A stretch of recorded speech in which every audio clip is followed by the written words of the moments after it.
Hello viewers, আমি অপূর্ব চ্যানেলের পক্ষ থেকে আমি অপূর্ব রয়েছি আপনাদের সাথে। আর আজকে আমি কথা বলবো 2024 সালের এই এপ্রিল মাসে এসে ভারতীয় ভিসা কেন রিজেক্ট হচ্ছে। আসলে ভারতীয় ভিসা বিভিন্ন কারণে রিজেক্ট হয়ে থাকে। আমাদের অনেকেরই ভিসা রিজেক্ট হয়। মেসেজ আসার পর পাসপোর্ট নিয়ে আমরা দেখি যে ভিসা হচ্ছে না। আসলে ভিসা কেন হচ্ছে না সেই ব্যাপারে আইফেকও ভালো করে বলে না, মেইল করলেও তার কোনো রেসপন্স পাওয়া যায় না। তো এই সকল সমস্যার সমাধানের জন্য আমাদের সবার আগে খোঁজা প্রয়োজন আমাদের ভিসাটা কেন রিজেক্ট হচ্ছে, আর এই রিজেক্ট গুলো হওয়ার প্রতিকার হিসেবে আমরা কি কি করতে পারি, আর এই সম্পর্কে বিস্তারিত সকল তথ্য রয়েছে আমার আজকের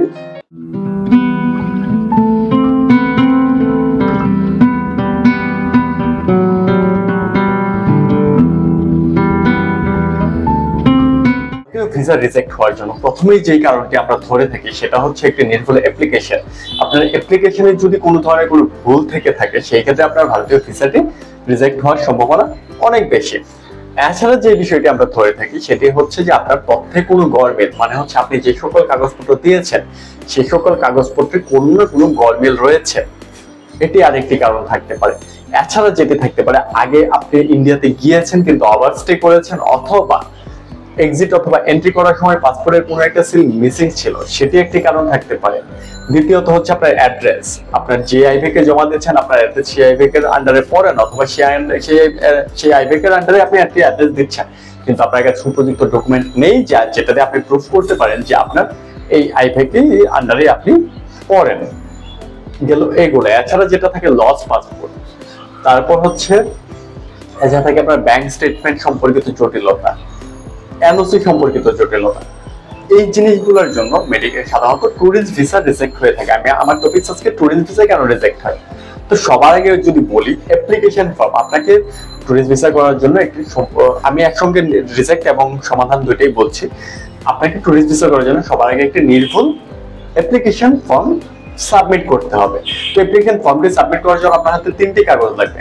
প্রথমত আপনার পাসপোর্ট লাগবে, দ্বিতীয়ত আপনার বাসার বিদ্যুৎ বিলের কপি লাগবে, তৃতীয়ত আপনার কাছে 2x2 সাইজের একটি ছবি লাগবে যেটি আপনি স্টুডিওতে গিয়ে তুলবেন। আমার এই যে পিছনে যেরকম সাদা ব্যাকগ্রাউন্ড আছে, এই যে আমার যেরকম কান চোখ মুখ সব দেখা যাচ্ছে ক্লিয়ারলি, এরকম ভাবে একটা ছবি তুলতে হবে। ছবিটা তুলে স্টুডিও থেকে ল্যাব প্রিন্ট করে নিয়ে আসতে হবে। এখন বলে যে ওই প্রিন্টটা তো করা লাগবে, যে ছবিটা আপনি ল্যাবে প্রিন্ট করাচ্ছেন সেই ছবিটাই আপনাকে নিয়ে আসতে হবে হচ্ছে কি করার জন্য, সফট কপিটা মেইলে করে নিয়ে আসতে হবে, যেটা আপনি আপলোড করবেন। অন্য কোনো ছবি আপলোড করলে হবে না। এর মাঝে কবি যেন ফেসবুকে দেখছি যে ভাইয়া ছবি তো একটা আপলোড করেছি তো কাম দিয়ে আরেকটা লাগালে হবে না, ভাই এরকম করলে হবে না। আপনার ছবি দুইটা সেম টু সেম হতে হবে, একদম সেম ছবি হতে হবে।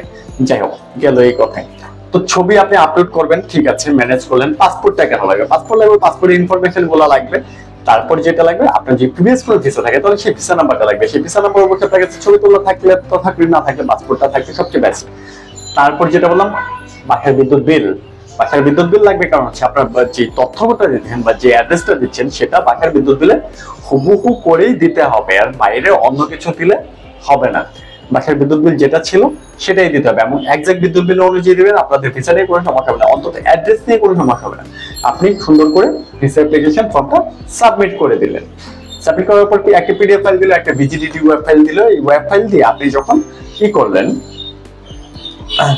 হচ্ছে যে পেমেন্ট সিস্টেমে গেলেন, তখন দেখা গেল কি আপনি হচ্ছে রেফারেন্স, ইন্ডিয়াতে রেফারেন্সের জন্য একজনের নাম দিলেন, ওই পেমেন্ট সিস্টেমে গিয়ে রেফারেন্স দিচ্ছেন আরেকজনের নাম, সেই ক্ষেত্রে আপনার জন্য প্রবলেম হতে পারে। এটার জন্য যেটা করতে হবে, একটা রেফারেন্স নেম অ্যাপ্লিকেশনে এবং পেমেন্ট করার সময় সেম রেফারেন্স নেম দিতে হবে। হোটেল দিলে হয়, তবে রেফারেন্স দিতে পারলে সবচেয়ে বেস্ট। গেল এটা। তারপর যখন আপনি অ্যাপয়েন্টমেন্ট ডেট নিলেন, অ্যাপয়েন্টমেন্ট ডেট নেওয়ার পর আপনি অ্যাপয়েন্টমেন্ট ডেটের নির্দিষ্ট টাইমে যেতে হবে। দেখা গেল আপনার অ্যাপয়েন্টমেন্ট সকাল 9টা থেকে 9:59। আপনি 10টা বেজে 2 মিনিটে গেলে হবে না, আপনাকে 9:59 ভিতরেই গিয়ে টোকেন সংগ্রহ করতে হবে। কারণ হচ্ছে 9:59 পর আপনার এটার ভ্যালিডিটি চলে যাবে, আপনি চাইলেও আর টোকেন নিতে পারবেন না। তারপর এখন কথা হচ্ছে কি কি কাগজপত্র লাগবে। কাগজপত্র যা যা লাগে আপনারা সবাই জানেন, এখানে বলে কি এনওসিটা, এনওসির ফরম্যাটটা ঠিকঠাক নিতে হবে। অবশ্যই আপনার অফিসের প্যাডে নিতে হবে এবং অফিসের একজনের সিগনেচার করবেন, যার মানে অথরাইজ পারসন, যার ওই অথরাইজ পারসনের সিগনেচার করার পর আপনার যেটা করতে হবে ওই অথরাইজ পারসনের নাম্বারটা যেন নিচে লেখা থাকে। আপনি যখন পিডিএফটা বের করেন তখনই যেন ওনার নাম এবং নাম্বারটা লেখা থাকে। এবং অফিসের সিল সাইন অবশ্যই থাকতে হবে, প্যাড থাকতে হবে, সিল সাইন থাকতে হবে এবং অবশ্যই অরিজিনাল কপি দিতে হবে। তারপর যেটা সবচেয়ে বেশি করে সেটা হচ্ছে ব্যাংক স্টেটমেন্ট। হ্যাঁ, ব্যাংক স্টেটমেন্টটা আপনাদের অবশ্যই 6 মাসের পুরাতন একটা ব্যাংক স্টেটমেন্ট লাগবে, মোটামুটি ভালো লেনদেন হয় এই টাইপের একটা ব্যাংক স্টেটমেন্ট দেখাবেন, মানে রেগুলার লেনদেন হয় এরকম একটা ব্যাংক অ্যাকাউন্টের স্টেটমেন্ট দেখাবেন। তারপর যেটা করতে হবে, তারপর আপনাদেরকে করতে হবে হচ্ছে ডলার এন্ডোর্সমেন্ট থাকলে ডলার এন্ডোর্সমেন্টটা দিবেন। অবশ্যই এমন একটি কার্ডে ডলার এন্ডোর্সমেন্ট দেখান যেই কার্ডে হচ্ছে আপনার নিজের নাম লেখা আছে ঠিকঠাক ভাবে। নাম লেখা না থাকলে আসলে প্রবলেম হয়, কারণ হচ্ছে যে এমন নামটি যদি লেখা থাকে তাহলে প্রবলেম হয় যে এটা আপনারই কার্ড, এই আর কি, এর বাইরে কিছু না। তো এই কাজগুলো ঠিকঠাক ভাবে করতে হবে। এছাড়া আপনি যদি আগের কোনো পাসপোর্টের অ্যারাইভাল এবং লিটারেচার থাকে তাহলে আপনাকে যখন জমা দিবেন প্রিভিয়াস পাসপোর্টের সঙ্গে ওই অ্যারাইভাল এবং লিটারেচারের কপিটাও জমা দিতে হবে ফটোকপি করে। এখানে যদি দেখা যায় অনেক সময় অ্যারাইভাল এবং লিটারেচার দুটো আলাদা আলাদা হয়, বা 3টা সিল এক জায়গায় আছে আরেকটা সিল পড়ে যাবে, একবার আপনি ইন্ডিয়া দেখলে 4টা সিল পড়বে, তো আপনি 3টা সিল দিয়ে দিলেন, তো আইব্যাক তো বুঝবে যে আপনার আরেকটা সিল নেই, সেক্ষেত্রে আপনার ভিসাটা রিজেক্ট হতে পারে। অথবা কোনো ইনফরমেশনের যদি উল্টা পাল্টা দেন, ওইটা বললাম অ্যাপ্লিকেশন ফর্ম, ওইটা যে ঠিকঠাক ভাবে পূরণ করেন আর বাকি কাগজগুলো যে ঠিকঠাক ভাবে দেন তাহলে আপনাদের ভিসা না হওয়ার কোনো কারণ নেই। আগে যদি কখনো, এবার হচ্ছে লস পাসপোর্ট থাকলে কি করতে হবে, অবশ্যই থানায় জিডি করবেন, থানায় জিডি করার পর এফিডেভিট করবেন, নোটারি করবেন, এই নোটারি সকল কাগজপত্র সহ ভিসা জমা দিবেন, তাহলে আপনাদের লস পাসপোর্টেও ভিসা হবে। রিসেন্টলি আমার পরিচিত একজন 2বার রিজেক্ট হওয়ার পর 3 নাম্বার বারের সময় লস পাসপোর্টে ওনার ভিসা হয়েছে।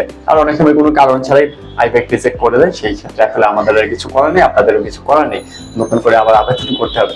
আর সবচেয়ে বড় ইম্পর্টেন্ট যেটা হচ্ছে আপনি যে আইব্যাক এর আওতায় পড়ছেন সেই আইব্যাক অ্যাপ্লাই করলে সেক্ষেত্রে আপনার ভিসা রিজেকশনের হার একদমই কমে যাবে। তো এই সকল নিয়মগুলো যদি আমরা মেনে চলি তাহলে 2024 সালের এপ্রিল মাসে এসে আমাদের ভিসা রিজেক্ট হচ্ছে না। আর এই মুহূর্তে আমাদের ভিসা অনেক দ্রুত প্রসেস হচ্ছে, 10 থেকে 15 দিনের ভিতরেই প্রসেস হচ্ছে। তো সামনে ঈদ যদি একটু প্যারা আছে, তারপরে ভিসা রেগুলারই প্রসেস হচ্ছে। আর আইব্যাক শুধুমাত্র ঈদের দিন বন্ধ থাকে, এছাড়া বাকি প্রতিদিন খোলা আছে। আপনারা অনেকে আমার কাছে কমেন্ট করে জানতে চান যে 8 তারিখ খোলা কিনা বা 9 তারিখ খোলা কিনা, যেদিন ঈদ সেদিন বন্ধ আছে, এছাড়া বাকি প্রতিদিনই খোলা আছে, আপনারা চাইলেই ডেলিভারি নিতে পারবেন। আর যাদের ঈদের দিন পড়ে যাবে তাদের হচ্ছে আগে বা পরে জমা দেওয়ার মতো SMS আসবে, সেই নিয়ে কোনো টেনশন করার কারণ নেই। অথবা চাইলে আপনারা আইব্যাকে মেইল করতে পারেন। তো এই ছিল আমার কাছে ভারতীয় ভিসা নিয়ে আপডেট। পরবর্তী আপডেট পেলে অবশ্যই আমি আপনাদের কাছে নেব। সে পর্যন্ত ভালো থাকুন, সুস্থ থাকুন, দেখা হচ্ছে নতুন ভিডিওতে। ধন্যবাদ।